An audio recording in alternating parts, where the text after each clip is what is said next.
اپنے الفاظ میں ان کے جوابات دیجئے، غور کیجئے، سوچئے اور اپنا اظہار و خیال کیجئے۔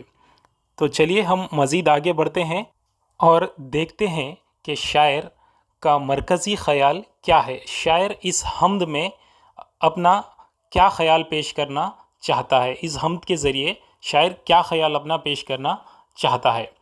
دراصل اس حمد میں شاعر اللہ سے مخاطب ہے، اپنی مشکلوں مصیبتوں کا تذکرہ کر رہا ہے، ذکر کر رہا ہے کہ وہی اس کی مصیبتیں، اس کی مشکلیں، اس کی پریشانی دور کر سکتا ہے، وہی اس کا آخری سہارا ہے، کیونکہ اللہ ہی سب سے بڑا کارساز مددگار ہے، اللہ کے سوا کوئی اور اس کی مدد نہیں کر سکتا۔ اللہ کے بندے اللہ کے سوا کسی اور کے سامنے ہاتھ نہیں پھیلاتے، اسی سے مانگتے ہیں اور وہیں عطا کرتا ہے۔ یہ اس حمد کا مرکزی خیال ہے، جسے ہم تھیم وغیرہ کہتے ہیں، اس حمد کا یہی نچوڑ ہے۔ تو چلیے بچوں، ہم سب سے پہلے حمد سنتے ہیں، بعد میں اس کی تشریح کرتے ہیں۔ چلیے غور سے سنیے اور یاد بھی کیجئے، ترنم سے پڑھیے۔ پایا نہ جب سہارا اے دو جہاں کے مالک، میں نے تجھے پکارا اے دو جہاں کے مالک، میں نے تجھے پکارا اے دو جہاں کے مالک۔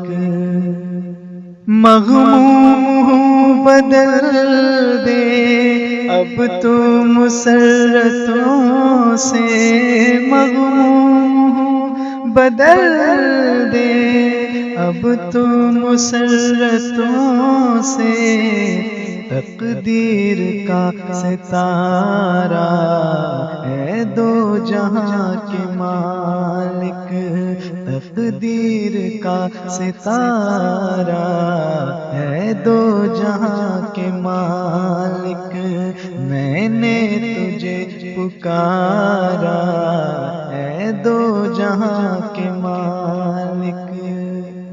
مخلوق کی اذیت، مخلوق کی مصیبت، مخلوق کی اذیت، مخلوق کی مصیبت، تجھ کو ہے کب گوارا اے دو جہاں کے مالک، تجھ کو ہے کب گوارا اے دو جہاں کے مالک، میں نے تجھے پکارا اے دو جہاں کے مالک۔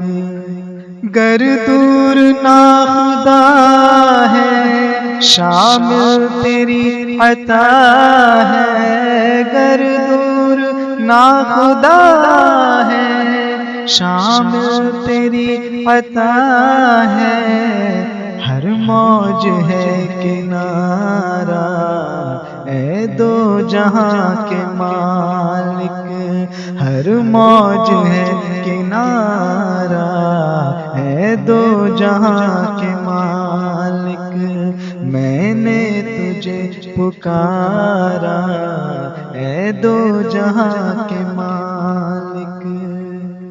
بے شک ہمارے بگڑے کاموں کو ہے بناتا، بے شک ہمارے بگڑے کاموں کو ہے بناتا، ادنا تیرا اشارہ اے دو جہاں کے مالک، ادنا تیرا اشارہ اے دو جہاں کے مالک، میں نے تجھے پکارا اے دو جہاں کے مالک۔ دنیا بندگی میں بہزاد نے ہمیشہ، دنیا بندگی میں بہزاد نے ہمیشہ سجدہ تجھے گزارا، اے دو جہاں کے مالک سجدہ تجھے گزارا، اے دو جہاں کے مالک میں نے تجھے پکارا، اے دو جہاں کے مالک پایا نہ جب سہارا، اے دو جہاں کے مالک میں نے تجھے پکارا، اے دو جہاں کے مالک۔ پیارے بچوں، آپ یہ حمد سن رہے تھے جناب عبدالرحیم صاحب کی آواز میں۔ میں ٹیچرز گیان چینل نے آپ کو اس وجہ سے سرپرائز کہا تھا کہ ٹیچرز گیان چینل جناب عبدالرحیم صاحب کو نہ جانتا ہے نہ پہچانتا ہے، لیکن ہم نے یہ طے کیا تھا کہ ہمارے اسباق میں، ہماری نظموں میں بہتر سے بہتر کانٹینٹ ہو، تو ہم نے اس نظم کو جب یوٹیوب پر سرچ کیا اس کے ترنم کے لیے، تب ہم نے دیکھا کہ جناب عبدالرحیم صاحب بہترین آواز میں اپنے چینل پر، جن کا چینل کا نام ہے شائننگ اسٹار، چینل پر بہترین انداز میں گانے، ترانے، حب الوطنی کے گیت وغیرہ بھی اور حمد وغیرہ بھی پڑھتے ہیں۔ تب ہم نے ان سے ریکویسٹ کی کہ آپ اپنی آواز بھیجیں ہمارے اس چینل پر، ہم طلباء تک آپ کی آواز پہنچائیں گے۔ تو انہوں نے ہماری ایک آواز پر اپنی میٹھی اور خوبصورت آواز ہم تک بھیجی اور ہم نے اس کو استعمال کیا۔ اللہ سے دعا ہے کہ اللہ انہیں خوب ترقی دے، دن دگنی رات چوگنی ترقی دے۔ انشاءاللہ ہم آگے بھی ان سے جب کبھی نعتیں یا حمدوں کی ضرورت پڑے گی، حب الوطنی کے گیت وغیرہ کی ضرورت پڑے گی، تب ہم ان کے ذریعے آپ تک ضرور پہنچائیں گے۔ آپ بھی ان کے چینل کو سبسکرائب کر کے، ان سے ریکویسٹ کر کے آپ بھی کوئی ترانہ یا نظم وغیرہ بھی آپ سن سکتے ہیں۔ تو چلیے بچوں، اب ہم اس حمد کے ہر شعر کو تفصیلی طور پر سمجھنے کی کوشش کریں گے۔ تو پہلا شعر ہے، پایا نہ جب سہارا اے دو جہاں کے مالک، میں نے تجھے پکارا اے دو جہاں کے مالک۔ تو شاعر اپنے اس پہلے شعر میں اللہ سے مخاطب ہے کہ اے دو جہاں کے مالک، اے پروردگار، جب مجھے کوئی سہارا نہیں ہوتا ہے، جب میں لاچار بے یار و مددگار ہوتا ہوں، تب میں آپ کو ہی پکارتا ہوں، آپ ہی میرا سہارا ہوتے ہیں۔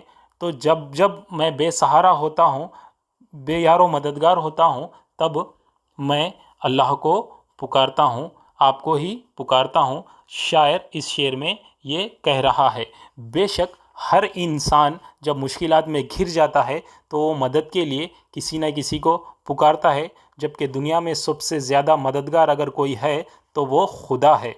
اور کہہ رہا ہے شاعر اس میں کہ اے اللہ، تو میری آواز کو سن لے، تجھ سے بڑا سننے والا کوئی اور نہیں ہے۔ تو اسی کو قرآن شریف میں بھی یہ کہا ہے کہ اللہ تعالیٰ سب سے بڑا سمیع العلیم ہے، یعنی بہترین سننے والا ہے۔ اب ہم دوسرے شعر کی طرف آگے بڑھتے ہیں۔ مغموم ہوں بدل دے اب تو مسرتوں سے، تقدیر کا ستارہ اے دو جہاں کے مالک۔ تو مغموم مطلب جو غم میں ہوتا ہے اس کو ہم مغموم کہتے ہیں۔ تو شاعر اللہ تعالیٰ سے کہہ رہا ہے کہ وہ بہت زیادہ غم زدہ ہے، پریشان ہے، دکھی ہے۔ تو اے اللہ، تو میرے دکھوں کو خوشیوں سے بدل دے اور قسمت کے ستارے کو چمکا دے کہ تو ہی ہر چیز پر قادر ہے۔ تو اسی کو اللہ تعالیٰ قرآن شریف میں اپنے صفات بیان کرتے ہوئے یہ کہتا ہے کہ وہ شعین قدیر ہے، مطلب وہ ہر شے پر قادر ہے۔ تو اب ہم تیسرے شعر کی طرف بڑھتے ہیں۔ مخلوق کی اذیت، مخلوق کی مصیبت، تجھ کو ہے کب گوارا اے دو جہاں کے مالک۔ مخلوق کی اذیت، اذیت یعنی جو بھی تکالیف وغیرہ، تکلیف وغیرہ ہے۔ مخلوق یعنی تمام ہم سب کو ملا کر، انسان، جانور، پرندے وغیرہ، جو بھی اللہ تعالیٰ نے جتنی بھی چیزیں بنائی ہیں، جو اللہ تعالیٰ خالق ہے، جتنے بھی چیزوں کو بنایا ہے وہ تمام اس کی مخلوق ہے۔ تو مخلوق کی کوئی بھی پریشانی، کوئی بھی تکلیف یا مخلوق کی کوئی بھی مصیبت اللہ تعالیٰ کو گوارا نہیں ہوتی ہے۔ شاعر اس میں اللہ تعالیٰ کی یہ صفت بیان کر رہا ہے۔ جیسا کہ ہم بھی جانتے ہیں کہ اللہ تعالیٰ کے صفات میں ایک صفت اس کا رحیم اور کریم ہونا بھی ہے۔ اللہ تعالیٰ اپنے بندوں سے، اپنی مخلوق سے 70 ماؤں سے زیادہ محبت رکھتا ہے۔ تو بچوں آپ دیکھتے ہیں کہ ایک ماں کی محبت اتنی عظیم ہوتی ہے، تو سوچو کہ وہ رب کتنا رحیم اور کریم ہوگا جو اپنی مخلوق سے، اپنے بندوں سے 70 ماؤں سے زیادہ محبت رکھتا ہے۔ اگر کوئی بندہ پریشان یا تکلیف میں ہوتا ہے تو اس کا مطلب یہ نہیں ہے کہ اللہ اس سے محبت یا اللہ اس پر رحم کرم نہیں کرتا، ایسی کوئی بات نہیں ہوتی ہے، بلکہ اس میں کوئی اللہ کی حکمت یا مصلحت شامل ہوتی ہے۔ اس لیے شاعر کہہ رہا ہے کہ اے اللہ، تجھے تیری مخلوق یعنی تیرے بندوں کی مصیبتوں کو دیکھنا کب گوارا ہے، اور اللہ کا وعدہ بھی ہے کہ بندے کے آنسو زمین پر گرنے سے پہلے وہ اس کے گناہوں کو معاف کر دیتا ہے، ورنہ اس کا عذاب اتنا شدید ہے کہ دنیا کی کوئی مخلوق اسے بچا نہیں سکتی۔ اور ہمارے اعمال بھی ایسے ہیں کہ ہم پر تو عذاب آنا ہی آنا ہے، لازم ہے، لیکن یہ اللہ کا رحم و کرم ہے کہ وہ ہم پر اتنے ہمارے برے اعمال کے باوجود بھی ہم پر اتنا رحم و کرم کر رہا ہے۔ لہٰذا یہ اللہ کی صفت ہے کہ وہ غفور الرحیم ہے، اس لیے وہ اپنے بندوں کو مصیبت میں یا پریشانی میں دیکھنا گوارا نہیں کرتا ہے۔ اب ہم اگلے شعر کی طرف چلتے ہیں۔ گردور نا خدا ہے شامل تیری عطا ہے، ہر موج ہے کنارہ اے دو جہاں کے مالک۔ یعنی شاعر اس شعر میں کہہ رہا ہے کہ سمندر میں کشتی کھینے والا نہ ملے تو کیا، وہاں بھی تو ہی تو ہے جو کشتیوں کو کنارے لگانے والا ہے۔ یعنی جب آدمی نا امید ہو جاتا ہے اور سارے سہارے چھوٹ جاتے ہیں تو ایک اللہ ہی ہے جو بے سہاروں کا سہارا بنتا ہے۔ اب ہم اگلے شعر کی طرف چلتے ہیں۔ بے شک ہمارے بگڑے کاموں کو ہے بناتا، ادنا تیرا اشارہ اے دو جہاں کے مالک۔ اس شعر میں شاعر کہتا ہے کہ انسان کے ہر بگڑے کام اللہ چاہے تو اس کے ادنا اشارے سے بنا سکتا ہے۔ یعنی اللہ تعالیٰ اگر فرما دے کہ کن ہو جا، مطلب وہ ہو جاتا ہے۔ آدمی سوچ بھی نہیں سکتا کہ اس کا اتنا مشکل کام اتنا جلد کیسے آسان ہو گیا ہے۔ یہ اللہ ہی ہے کہ وہ ناممکن کو ممکن بنا دیتا ہے۔ پھر وہی اس کی صفت یہاں پر بیان ہوتی ہے کہ اللہ شائن قدیر ہے، مطلب اللہ تعالیٰ ہر شے پر قادر ہے۔ اگر وہ اشارہ کر دے یا اگر وہ کن بھی فرما دے یعنی ہو جا بھی فرما دے تو ہر وہ کام ہو جائے گا جو ناممکن ہے، جو ہم سوچ بھی نہیں سکتے ہیں۔ تو چلیے بچوں اب ہم آخری شعر کی طرف بڑھتے ہیں۔ دنیائے بندگی میں بہزاد نے ہمیشہ سجدہ تجھے گزارا اے دو جہاں کے مالک۔ دنیائے بندگی میں یعنی اس دنیا کی بندگی میں بہزاد نے، تو یہ بہزاد کے اوپر ایک تخلص کا نشان آتا ہے جو آپ کی کتاب میں موجود ہے لیکن یہاں پر نہیں آ سکا۔ بہزاد مطلب اس شاعر کا تخلص ہے۔ تخلص سے مراد یعنی جو ایک شاعر کا یا مصنف کا قلمی نام ہوتا ہے، جو اپنے لیے اپنا نام رکھنا وہ پسند کرتا ہے، اکثر وہ اپنے نام کے آگے لگاتا ہے، اس کو ہم تخلص کہتے ہیں۔ تو اس میں شاعر بہزاد لکھنوی نے یہ بتا رہا ہے، شاعر یہ کہہ رہا ہے کہ وہ اس دنیا کی بندگی میں ہمیشہ ہمیشہ صرف اللہ ہی کو سجدہ کیا ہے، کیونکہ دنیا میں تمام عبادتیں صرف اور صرف اللہ ہی کے لیے ہے۔ یعنی ہر عبادت جو بھی ہماری زبانی عبادت ہے، فعلی عبادت ہے یا مالی عبادت ہے، وہ تمام عبادتیں صرف اللہ ہی کے لیے سداوار ہے۔ اس لیے شاعر یہ کہتا ہے کہ وہ ہمیشہ صرف اس دنیا میں جب تک بھی وہ رہا یا رہے گا وہ صرف اللہ ہی کو سجدہ کرتا رہے گا، اور یہی ایک مسلمان کا ایمان ہوتا ہے کہ خوشی ہو یا غم، امیری ہو کہ غریبی، صحت ہو یا بیماری، سب کچھ اللہ ہی دیتا ہے اور وہی عبادت کے لائق ہے، وہی مانگنے کے لائق ہے، اس کے سوا کوئی دینے والا نہیں ہے، اسی کے آگے سجدہ ہے، اسی کے آگے ہم ہاتھ پھیلاتے ہیں۔ تو پیارے بچوں یہ تھی میری ایک چھوٹی سی کوشش، اگر آپ کو پسند آئے تو آپ اس کو سبسکرائب کریں اور مزید آگے بھی اس طریقے کے اسباق کو حاصل کریں۔ اگر کہیں غلطی ہو گئی ہو تو کامنٹ باکس میں ضرور بتائیں تاکہ میں اس کی تصحیح کر لوں۔ خدا حافظ۔